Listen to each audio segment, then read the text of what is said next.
Legacy Videos, Reginald Adams, Scene 1, Take 1.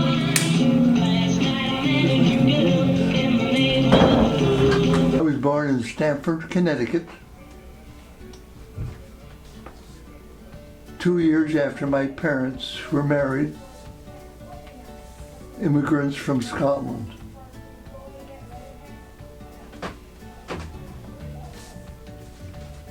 My father grew up in Scotland, in the same village where my mother grew up.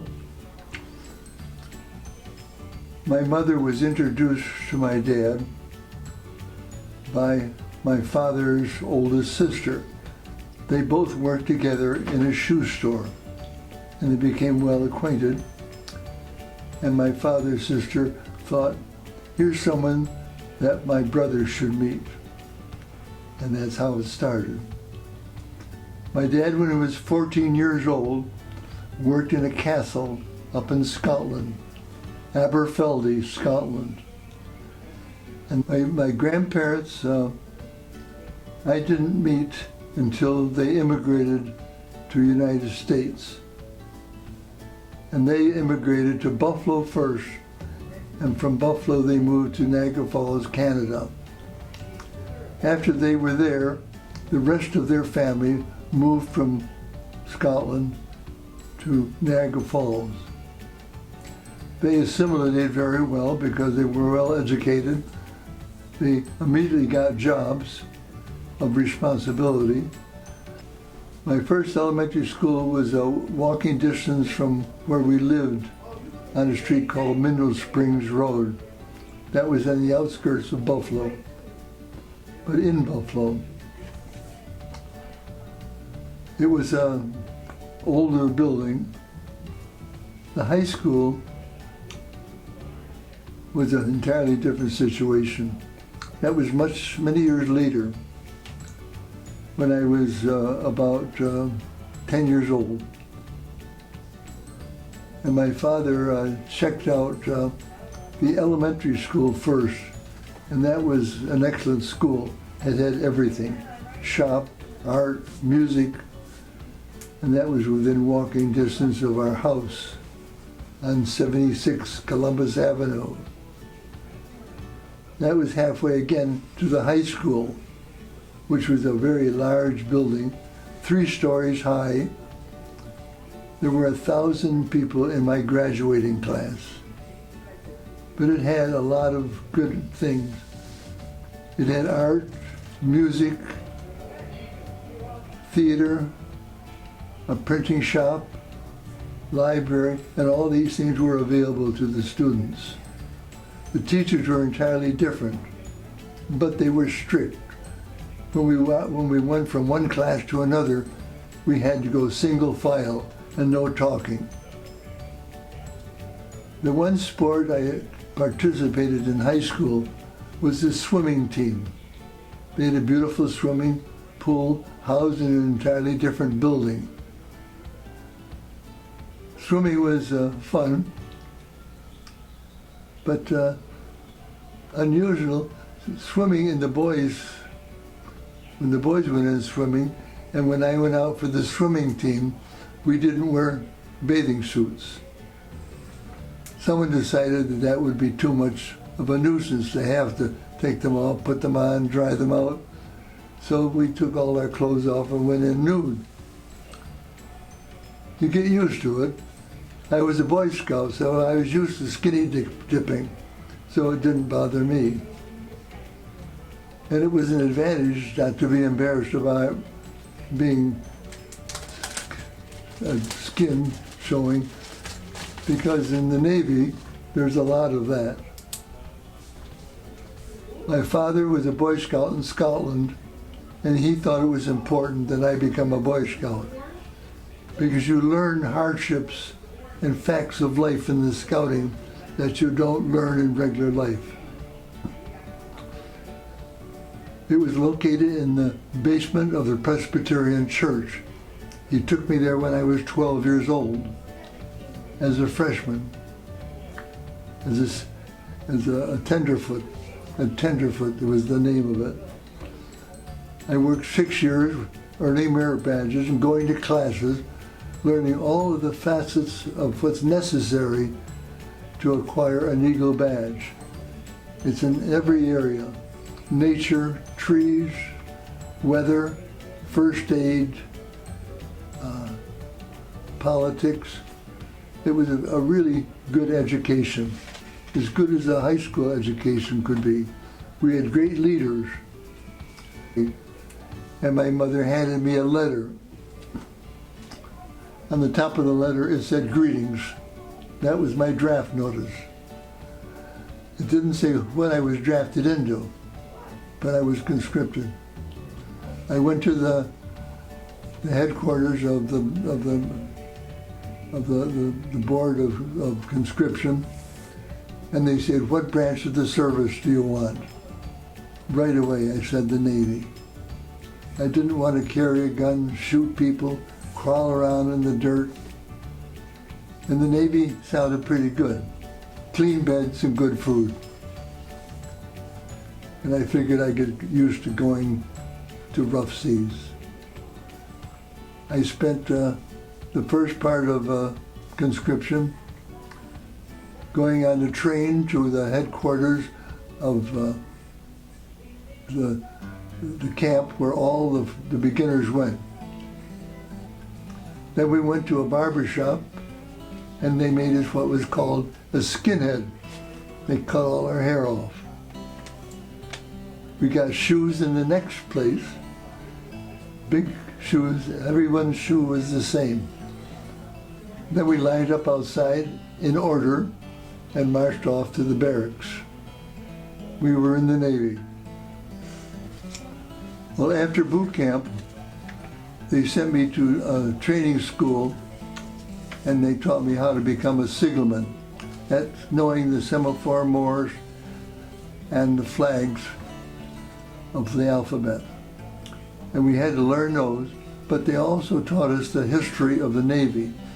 We had to identify warplanes by flashing them on at a few seconds at a time. We went outside and performed the different messages with the Morse code and semaphore code. And when they were satisfied that we knew enough, they sent us down to Little Creek, Virginia. That was an amphibious training school. They put us on an LCI, which was a training ship. LCI is 150 foot long and 27 foot wide. It was a flat bottom boat. It held 27 seamen and 200 Army or Marines. And we went on training cruises on Chesapeake Bay, where we sail up and down Chesapeake Bay, practice landing, letting the troops land, the troops coming back on. Doing all of that, the signalman was responsible for telling the captain what to do.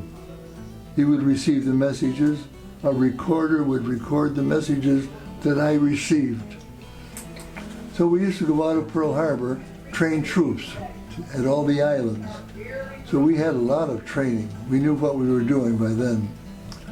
Came back to Pearl Harbor finally and started off to the invasion of Leyte. We stopped at different islands on the way. Anahuac, Saipan. We took off for the invasion of Leyte. But on that particular trip, we had become an ammunition ship, and they had loaded us with 40-pound shells that we put on the shore so that the troops could use those in their invasion. We saw one kamikaze hit an LCI while we were there. And it bothered us a lot because we knew a lot of those Marines and soldiers would be killed. And some of those soldiers we knew pretty well because we had brought 200 soldiers back from New Guinea, and they were on that initial landing. So they just finished fighting in New Guinea, and now they were landing and fighting towards Manila. The Japanese didn't give up, so they had to destroy the city of Manila to kill all the Japanese. From there we went up to Okinawa. We lost our sister ship by a kamikaze boat.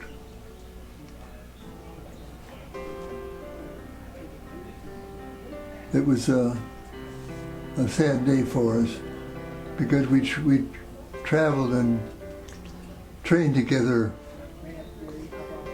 for a year, so we got to know them. We went on liberty with them, so they become good friends. So the Japanese provided a navigator, and he would bring the ships, bring his group of 100 suicide planes in view of the ships. He'd turn around and go back and get another group. So it was a constant bombardment by the Japanese. We used to make fog to hide the ships, supposedly, so the Japanese couldn't see the ships to dive on. But the Japanese solved that. They just came lower to the water and flew into the fog, and they would eventually crash into a ship. And the poor seamen on that ship, they never knew what was going to happen. There was a time when they could see Japanese kamikaze planes diving on them, and if they knew the plane was going to hit their ships, a lot of them would jump overboard. The only problem with that, there were a lot of sharks in the water just waiting for that occasion. So if they weren't killed on ship, the sharks got them in the water. So it was a no-win problem. You can see why witnessing all these things for a couple of years, I ended up with post-traumatic stress. And even now, talking about it bothers me.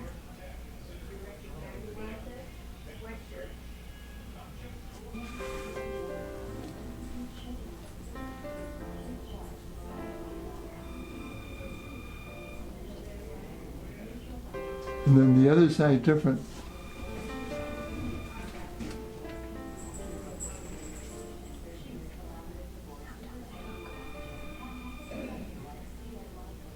When I came home from the service, it was in April.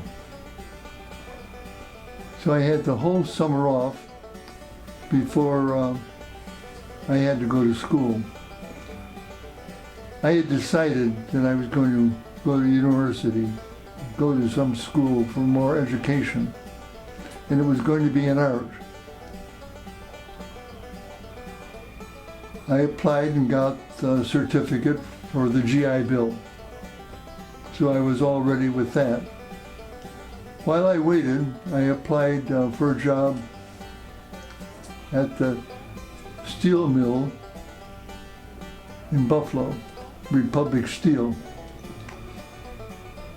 I applied for that job because it paid the most, but it was the most dangerous. When I went into work every day, they told me what my job was.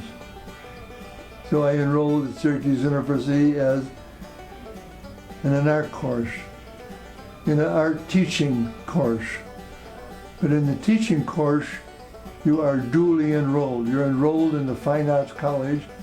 You're also enrolled in the School of Education.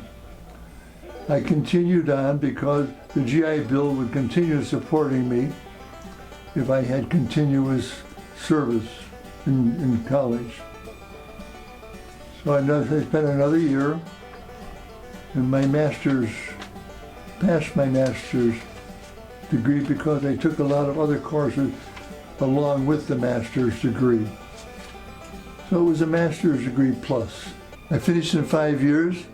I applied to a teaching job in West Valley, New York, because that was 45 miles south of Buffalo. My mother had died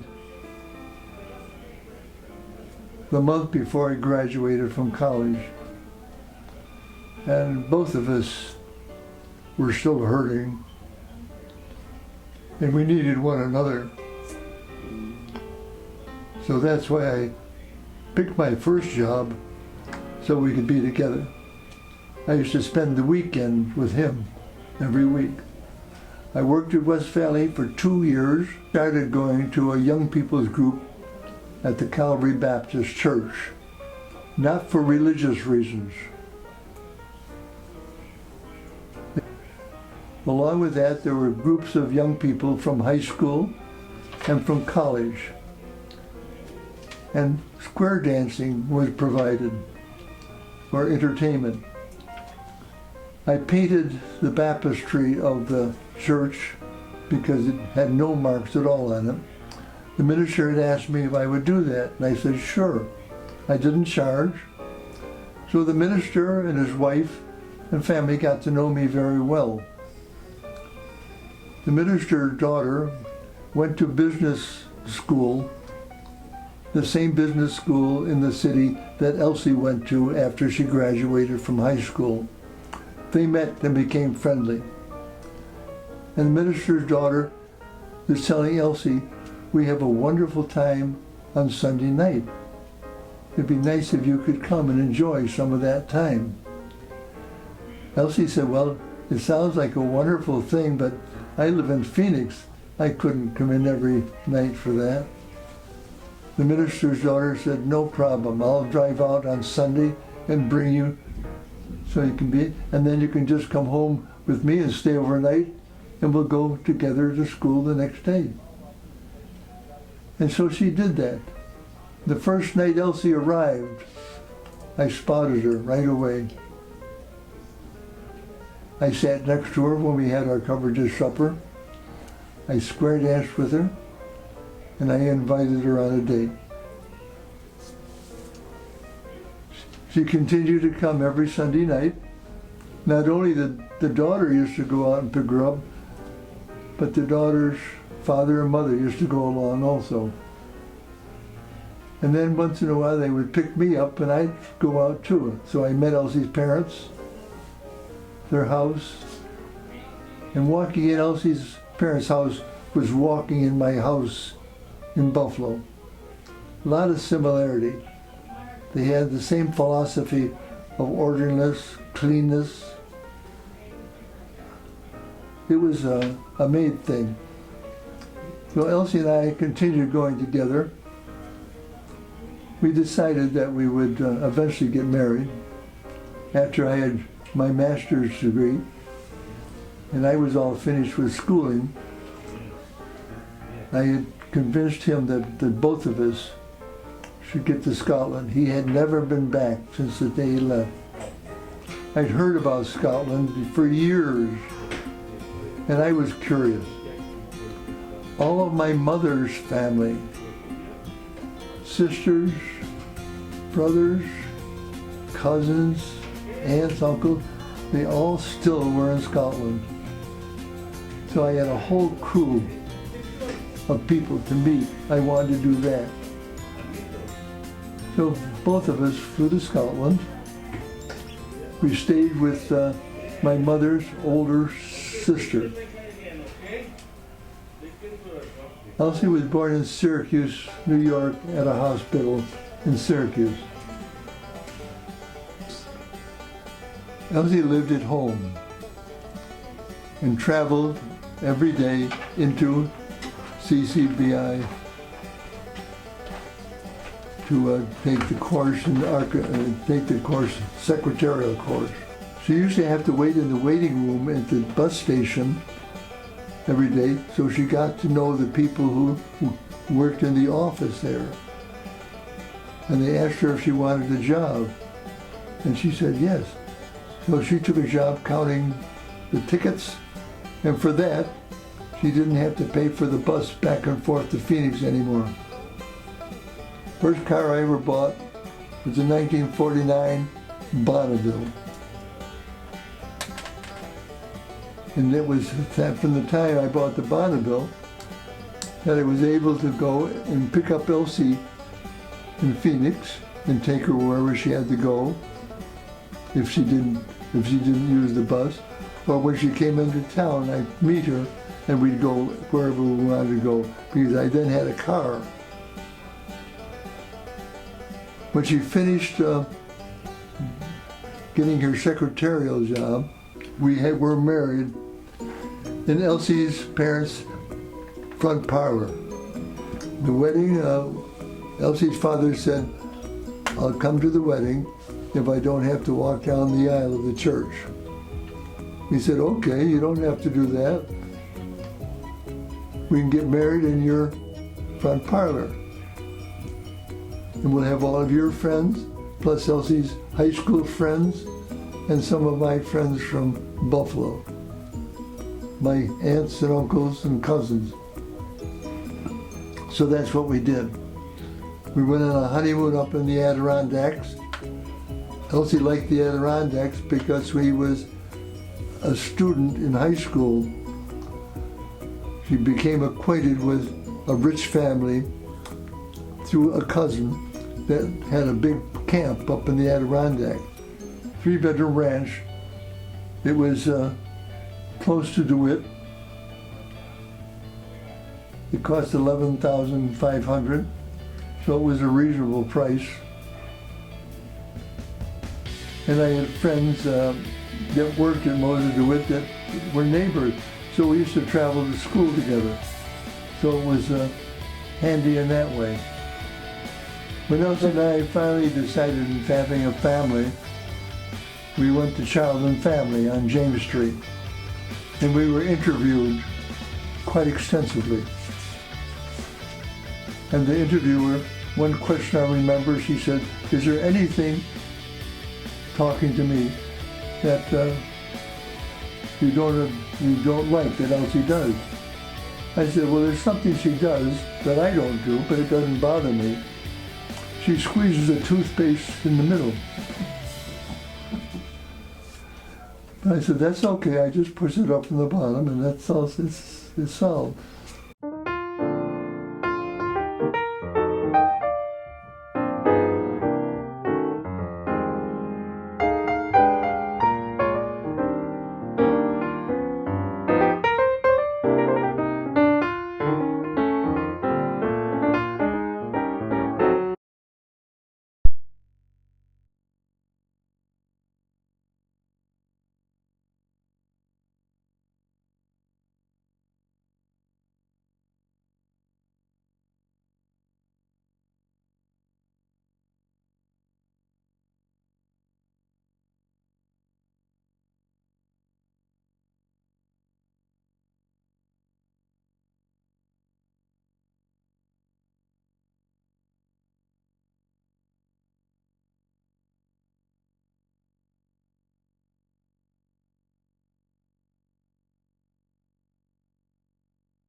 But anyway, we told him the first child we wanted was a boy. And they told us a little bit about the boy, his background, where he came from. He was born in Pennsylvania. Bruce arrived and we were down and met Bruce. He gave us a big smile. He was a big boy. And we had Bruce for 2 years. And he was a very pleasant, very serious baby, very serious boy. After 2 years, we decided we were going to have a boy, another boy.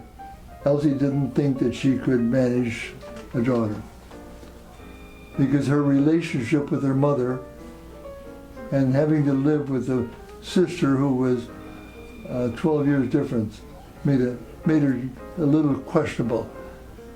She liked what Bruce was, liked the way he behaved, so she thought, I'd like another boy. So we adopted Bob. Bob was so different. He was more outgoing. He always wanted to be with us. When I came home from school, he'd be right next to Elsie, and Elsie would say, it's your turn. Neither boy ever seemed to be unhappy, always very pleasant. Bruce had started to look at books,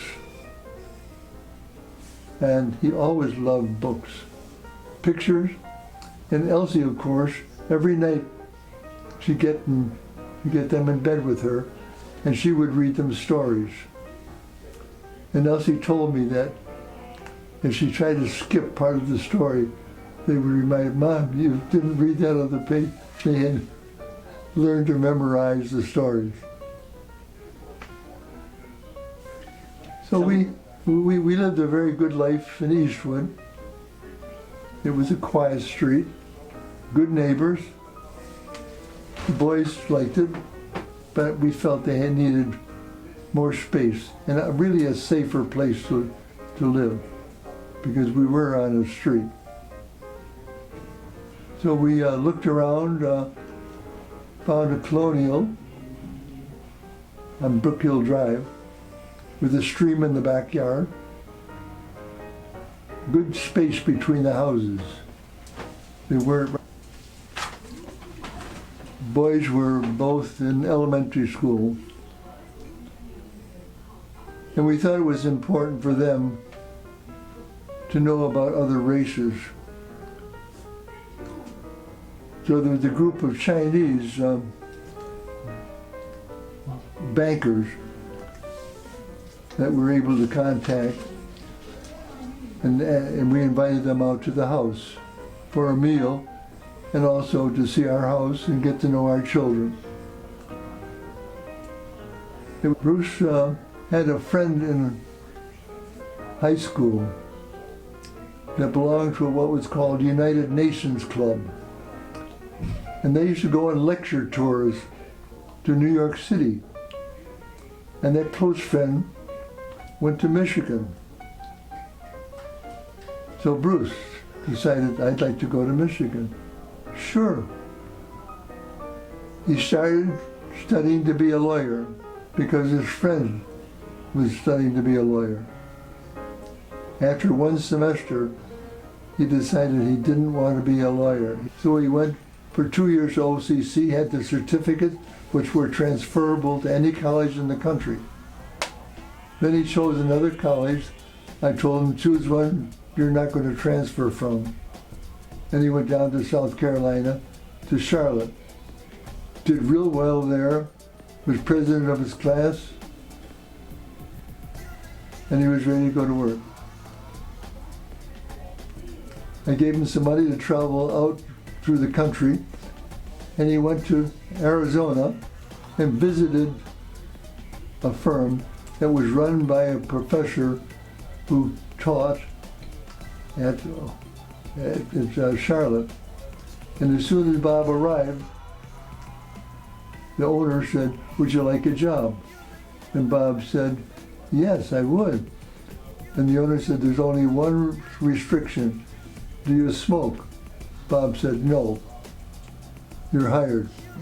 So that's who we went to work. The reason we moved from Brook Hill Drive, we had a heavy rainstorm.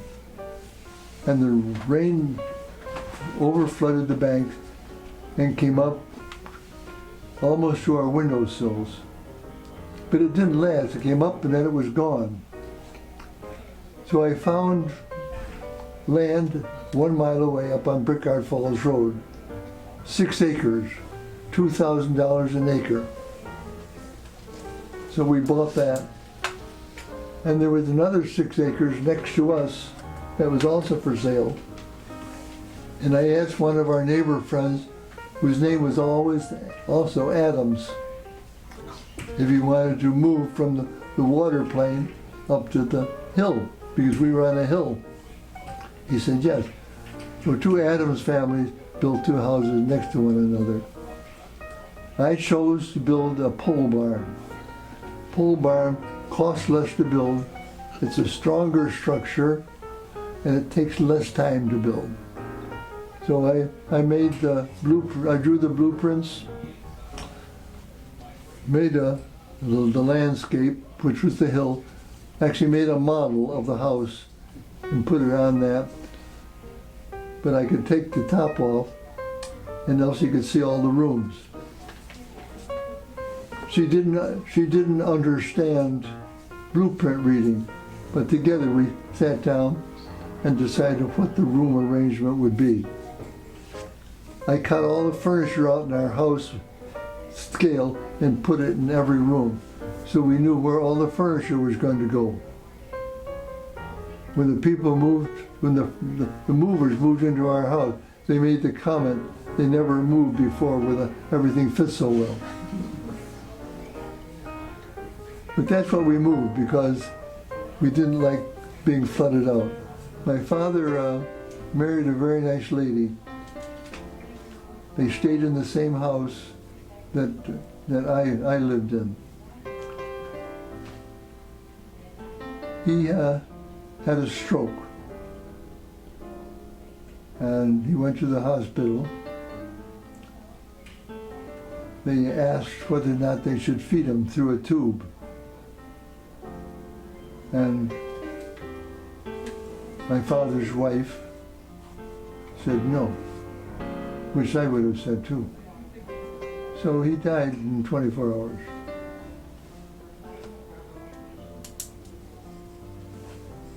We buried him next to my mother out in the country village south of Buffalo. I loved what I was doing. I like students. I like to see how I can change their perspective of what's important in art and in thinking. I never had any discipline problems ever in art. They loved to come there or loved to see me arrive. Because in an art class, they were given a large choice of what they could do. I would present the general rules about what should happen with shapes, color, texture, variety. If it turned out differently than they wanted it to, don't worry about it, because everyone gets an A. I never marked anyone with less than an A. So marks didn't matter. The principals of the high school never observed me. Isn't that interesting? They did a wonderful job of setting up the house, the garden, the garage. Everything was prepared for a wedding. Annie and Bruce arranged the actual wedding and the person who married them. It wasn't a minister, it was a religious person, a woman. Annie likes the bagpipes. Bruce has heard of bagpipes for all his life. So Annie and Bruce hired a player. And I asked Bruce to ask the piper if he could play The Road to the Aisle. because my grandfather used to play that, and it's a wonderful tune. My first job was out in Arizona. He got the job by a man that he knew who was an instructor where he went to college. So they knew one another, and Bob did very well in college. And that man remembered Bob's work and Bob's rating as a student. So Bob and Kathy went on a trip out to Disneyland, or Disney World, whatever it is, and got married there. They had 2 children. Kathy had a daughter from a previous marriage.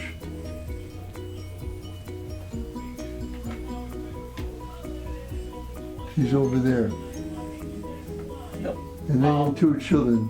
So I have 2 grandchildren, and Kathy and her husband, and 3 great-grandchildren. Elsie and I decided that we wanted to travel, but traveling can be very expensive. So we sought an inexpensive way of doing it. An elder hostel was one of them. But it had a lot of benefits. They went to great places, and there was always someone with you that hired other people to explain what you were seeing, the history behind it. They provided the transportation, you were there in buses or whatever. So we went on, Elsie and I went on 13 elder households. I went on 16.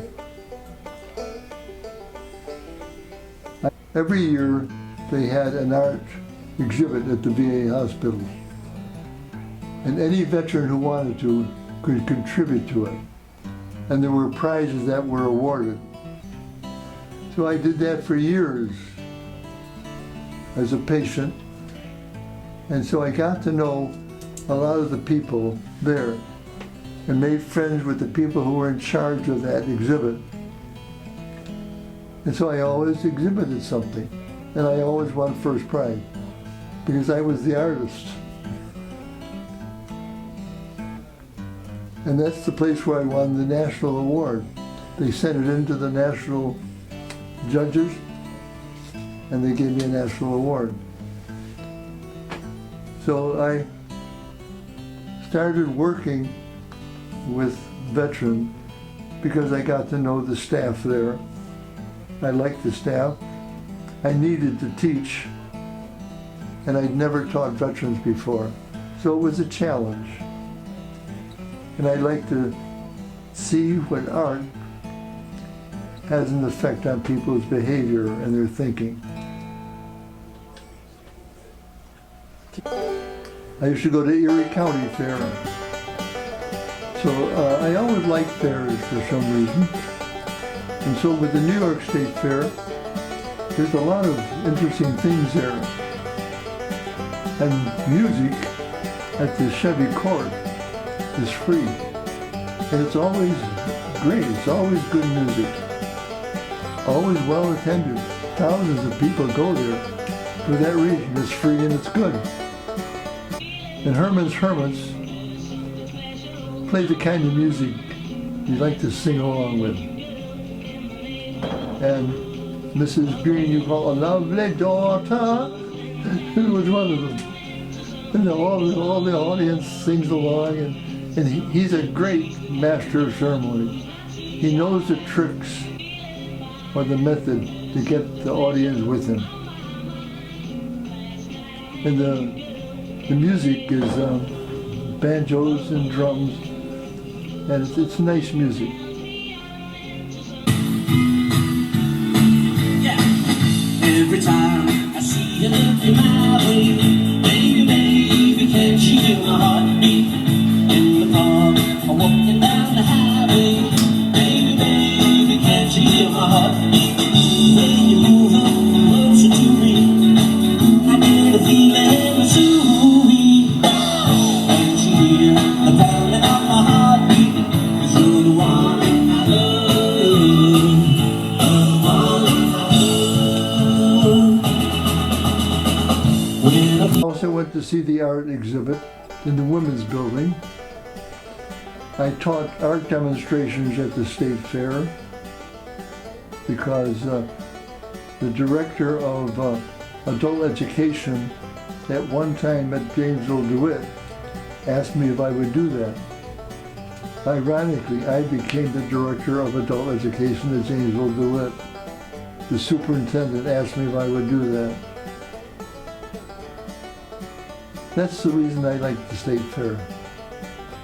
Everyone seems so happy. But I don't have any special thing I like to do in art. What I'm working at the time is what I like. There's a reason I like giraffes. First of all, it's an interesting animal. It's unusual in its form. I can paint them any way I want to, no matter what paint I put on it, what design, people like them. Because it's a giraffe they like. They buy a giraffe that maybe has a color that matches something in their room. Found a job in a music company that supplied records and tapes and things like that for companies that somehow use them. I don't know how they use them. And while he was there, a woman came to work and they made her the manager. She had more education than Bruce, so she qualified. Bruce asked her out on a date, and so they went on a date. And I spoke to Annie's mother. And Annie's mother said, I asked Annie how her first date went. And Annie said, well, it's the first date I've ever had with a man that I could carry on an intelligent conversation. So a reporter came and interviewed me about those experiences and the benefits that we both derived from it. It was good therapy for me as well as for them. Sure. It's the porch. It's Reggie and Elsie, look! You're on a video. You say hi to your boys?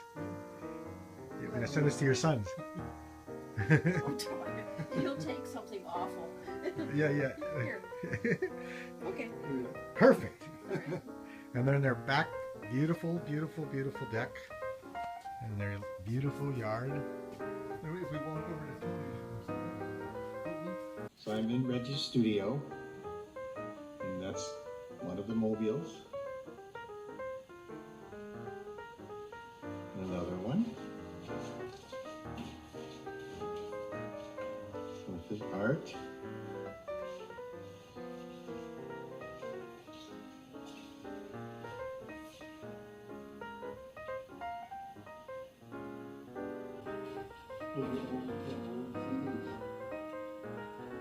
This is his desk. Well, I want you in it. Okay. This is the shop. That's one of Dad's paintings. This is great. Oh, yes. That's a very fun one right there. These are sticks. So you made that other one. And this is what I'm making Oh, another giraffe? from that. It's not finished yet. The reason Elsie and I decided to sell the house and get rid of all of our things, or a lot of the things that we didn't need. A funny incident happened during that sale. There was a couple from Canada, Ottawa, Canada. They had a truck, and they were driving down Brickyard Falls Road, which is not a main road. And they saw the sign, house sale, furniture sale. So we sold everything, moved to Manoa Park. Elsie had one room where she had all the room by herself. We arranged that because my room was like an art studio. It was cluttered in terms of what Elsie liked. She liked order. She liked quietness. She liked being by herself. And she liked meeting with me in a quiet situation, not in confusion. So I had a room and she had a room, and it worked out great. After my experiences in life, adjusting to anything is easy, because that's what the attendants have become. They're friends. They're not workers, because they are concerned about you. Julie is one of them. And I spotted her right away because she was special. Some people in life you spot and they're special. And I noticed that she does that, takes care of everyone in the same loving, concerned, helpful manner. He's like that teddy bear you have on your bed that you always want to see, always want to talk to, always want to hold. He's special to me. One morning she tried to get out of bed and fell again. So back in the hospital, and they discovered that she'd broken her hip. And a person that's older, they don't always know if the hip broke before they fell or they broke it when they fell. They put staples in it, and she never walked again. They sent her down to the first floor. And I used to go down, and she couldn't get out of bed without the contraption lifting her out and putting her in a chair.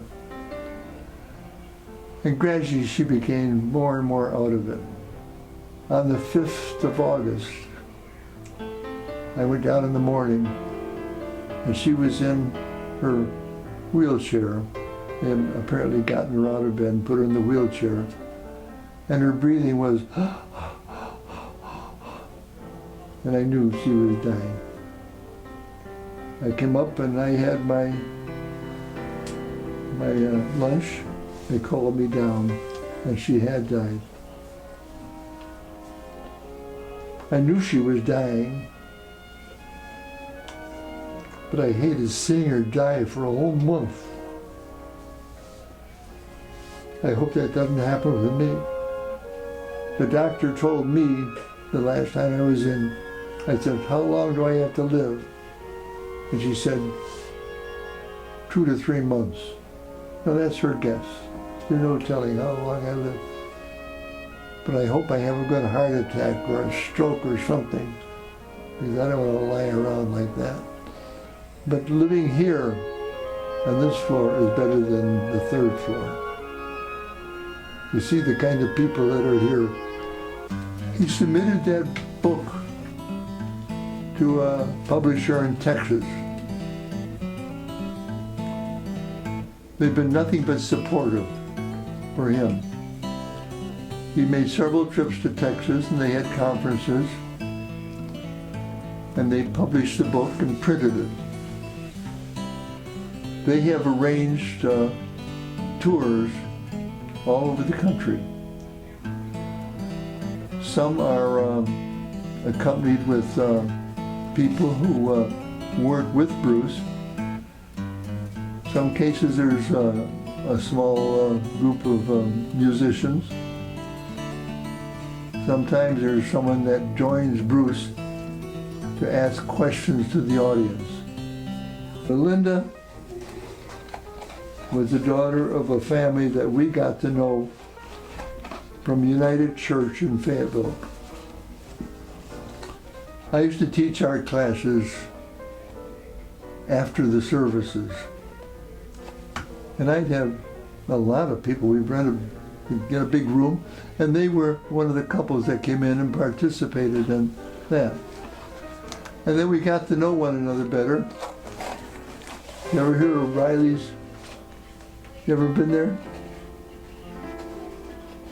We went there for my 97th birthday. She called up and made the arrangements. On the top of the menu is Happy Birthday, Reggie. He came out and played Happy Birthday. We've arranged to go there next Saturday when Bruce and Annie are here, and Harry and Melinda.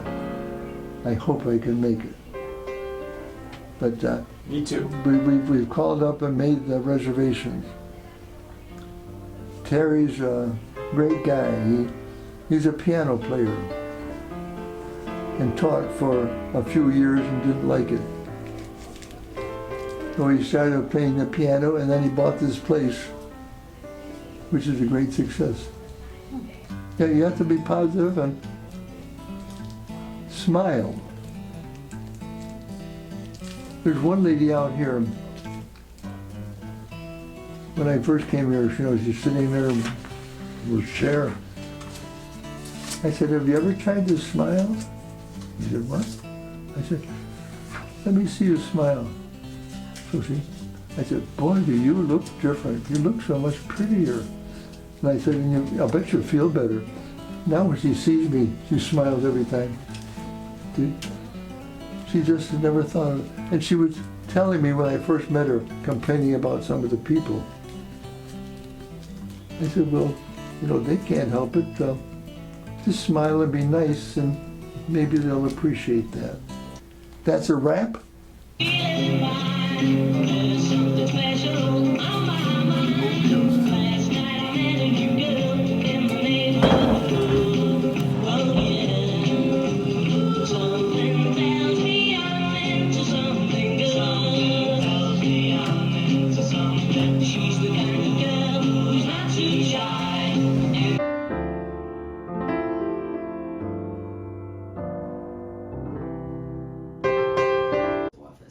So that's actually a flag that's been flown over the Capitol, and there's an actual certification that the flag, that's an authentic flag. It's a certificate of authenticity.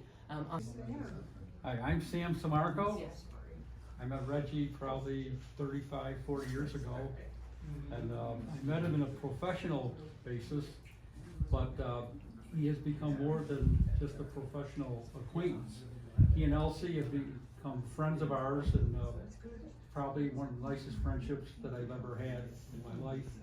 And it was nice knowing Reggie, and we do have something in common that Reggie, I believe you were born in Clarence, New York, and I was born in Lockport, New York, which is not too far, so we're both from Western New York. So it's been a wonderful friendship. Thank you, Reggie. Hi, I'm Bruce Adams. I met Reggie before Bob.